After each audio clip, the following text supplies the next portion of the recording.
Hi, thought I would share some of the things I was working on. Made some things for some friends and forged some strikers and basically everybody knows about Altoid tins, how useful they are for kits and everything. And I use it for my fire kits, and I like flint and steel.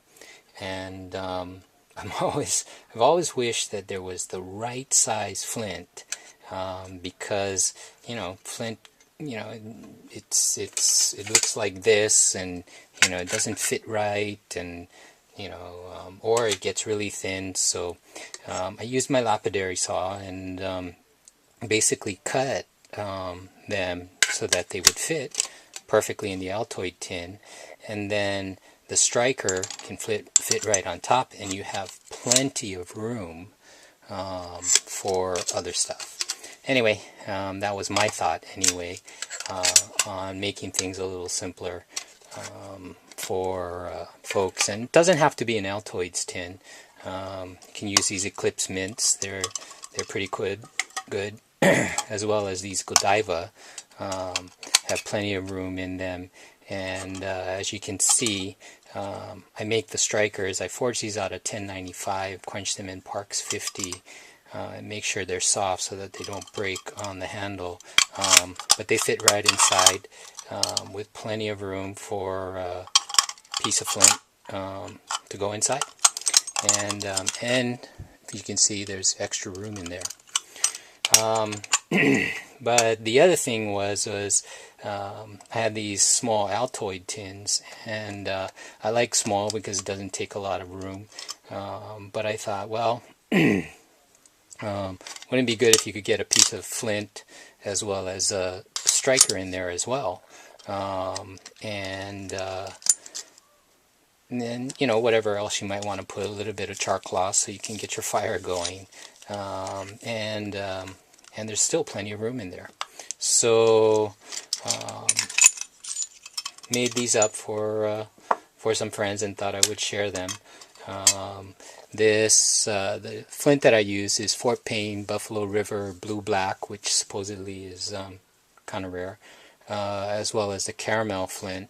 They have some beautiful, if you've never seen inside flint, they've got a nice pattern in there. I don't know if you can see that, but the same with the caramel.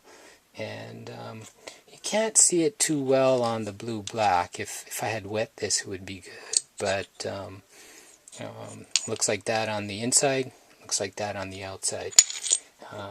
And I like this flint. It strikes a pretty darn good spark. I'll turn off the lights for this. It might get a little dark, but then you can see. I like this flint because it strikes a pretty good spark. If you can see that. This is my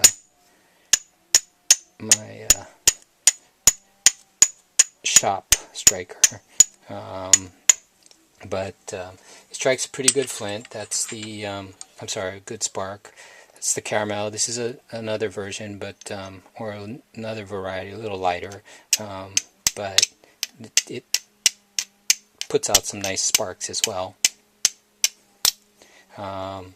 And the blue black does as well, frankly.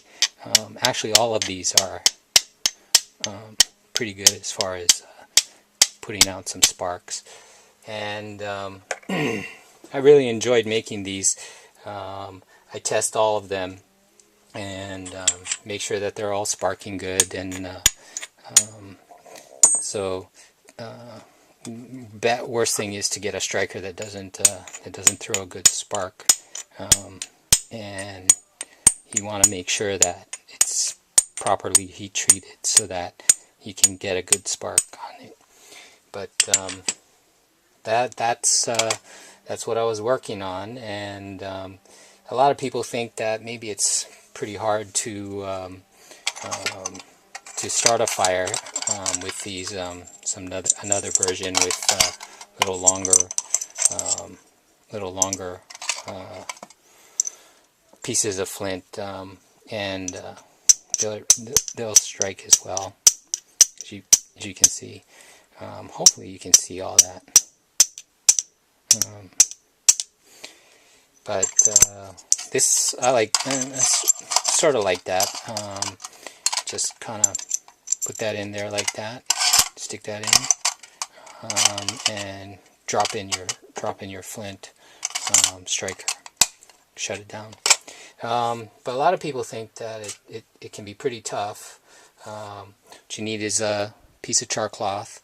The reason why I like tins is because you can make your own char cloth. You get some cloth, cotton. It's got to be 100% cotton. Poke a little hole in there, stick it in the fire, and basically what it'll do is it'll burn the cotton. When you start seeing smoke come out, take it out, put it to the side. Don't open it up. Wait till it all cools off, and then you basically have char cloth. So hopefully I'm not going to embarrass myself too much here, and I can start a fire. I use oakum. This is how I taught my daughter how to make fires, and so this is her little bag. I stole it from her. Don't tell her I'm using some of her stuff. And then normally prepare a little nest like this. Did this in advance, and of course a leather pad so that we don't burn our hands. And the leather is good and useful for a lot of other things. So again, hopefully I don't embarrass myself here, but here goes.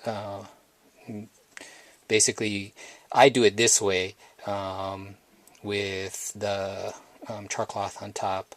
Other people strike down like this, and I strike that way. But whatever lights your fire, as we say. So here we go. Let's see. What you want to do is get a spark to catch on to this.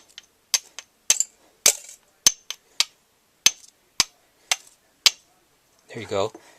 Don't know if you can see that too well, but there you go. You got a little bit of it, and what you do is you stick it in your nest like this. Make sure you don't smother it, and then I hold it in the leather and just blow on it.